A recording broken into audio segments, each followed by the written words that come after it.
ये किसी भी व्यक्ति का निधन दुखदाई होता है। और एक तो पूर्व रेलवे मंत्री रहे हैं और उनका निधन हुआ है।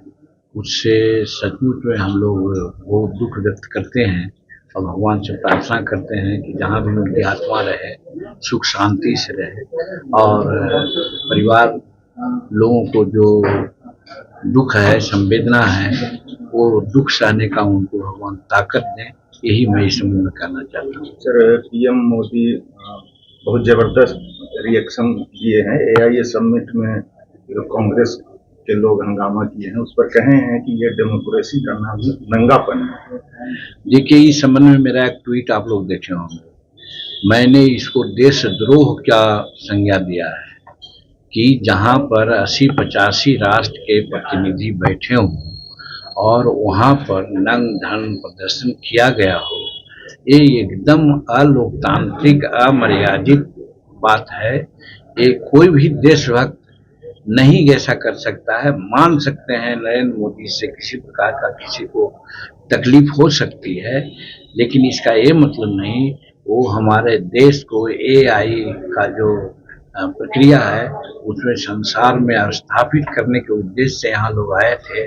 और एआई का जबरदस्त प्रबंध हमारे यहाँ है। आज संसार लोहा मान रहा है कि आर्टिफिशियल इंटेलिजेंस में हमारा भारत बहुत आगे बढ़ गया है। एक शान और शौकत और मर्यादा की बात थी, वहाँ पर इस प्रकार का प्रदर्शन कर उन्होंने देशद्रोह, राजद्रोह का काम किया है, गलत है।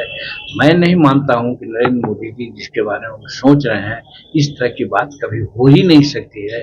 जो तपस्वी है, रात दिन देश के बारे में सोचता है, देश को आगे बढ़ाने की चिंता करता है, अपनी माँ को, अर्थी को छू करके दुआ करके अपना देश पर राजनीतिक गद्दी पर बैठ करके राजकाज संभालने का काम किया, वो तो एक संत है। एक व्यक्ति के रूप में नहीं है नरेंद्र मोदी जी, वो संत है, अलौकिक व्यक्ति है। और उस पर किसी प्रकार की बात करना, हम समझते हैं कि उनके लिए ये आत्मघाती होगा। इससे नरेंद्र मोदी के छवि पर किसी प्रकार की कोई क्षति नहीं होगी। हाँ, देश का जो मर्यादा है इसके बारे में लोग जरूर समझेगा कि कैसे भारत के लोग हैं, कैसे यहाँ उस पार्टी के लोग हैं जो कि विरोधी दल के नेता हैं, और उस पार्टी के लोग का इस तरह की हरकत लोग जरूर आश्चर्य व्यक्त करते होंगे, क्योंकि विरोधी सत्ता पक्ष का एक संबल होता है, सहायक होता है। सर, पटना में बीती रात 2 सगे भाइयों की हत्या हुई। लॉ एंड ऑर्डर पर 25 सवाल उठा रहे हैं। देखिए, इस बारे में हम भी बात सोचते हैं कि लॉ एंड ऑर्डर क्या कारण है कि अकस्मात कुछ इस प्रकार की बातें हो रही है। इसमें कहीं न कहीं जो भी घटनाएं घट रही है, मैं समझता हूं कि राजनीति से प्रेरित है। हाँ, ये जरूर है। हम धन्यवाद देते हैं नीतीश कुमार जी को और सम्राट चौधरी को कि जो भी घटनाएं घट रही है उस पर त्वरित कार्रवाई की जा रही है। पहले ऐसा होता था कि घटना घटी तो 6 महीना, साल भर, 2 साल, 4 साल तक पेंडिंग रखा जाता था। आज आवश्यक कार्रवाई पुलिस का करके फास्ट ट्रैक कोर्ट से उसका डिसीजन किया जा रहा है।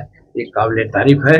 हाँ, ये जरूर है कि जो घटनाएं घट रही है चिंताजनक है, लेकिन इस चीज को मैं राजनीति प्रेरित मैं मानता हूँ। ठीक हो गया sir. Tejashwi Yadav AI summit को फ्लॉप और बैटरी बताया है। हम समझते हैं एआई का अर्थ ही नहीं समझ रहे होंगे तेजस्वी प्रसाद, एआई का क्या मतलब है। और जहाँ तक फ्लॉप की बात है तो 48 देश के लोग आ करके यहाँ पर भारत के एआई का प्रबंधन को सराहा है, तो सबसे काबिल हमारे तेजस्वी प्रसाद ही तो न है। इसका मतलब है कि एआई का उनको अर्थ ही नहीं समझ में आता है, इसलिए ऐसा बोलते हैं। सर, यूथ एआई प्रदर्शन कर रहे थे वहाँ राजस्थान पे, सर 5 दिनों पुलिस हिरासत में लिए थे कांग्रेस यूथ को लीडर। लॉ एंड ऑर्डर का सवाल था, वहाँ पर अगर लिया है तो अच्छा किया है, और हम समझते हैं उस पर कानूनी कार्रवाई, तो बल्कि देशद्रोह की कार्रवाई उस पर होनी चाहिए। क्या जरूरत थी वहाँ जाने का।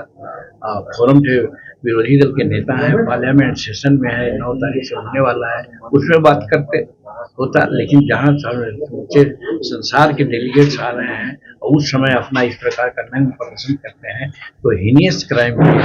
इसलिए 5 लोगों को हिरासत में लिया गया है, 7 लोगों को लिया गया है, ये मैं नहीं जानता, लेकिन जितने भी लोगों को हिरासत में लिया गया है वो ठीक किया गया है और उस पर कानूनी कार्रवाई होनी ही चाहिए।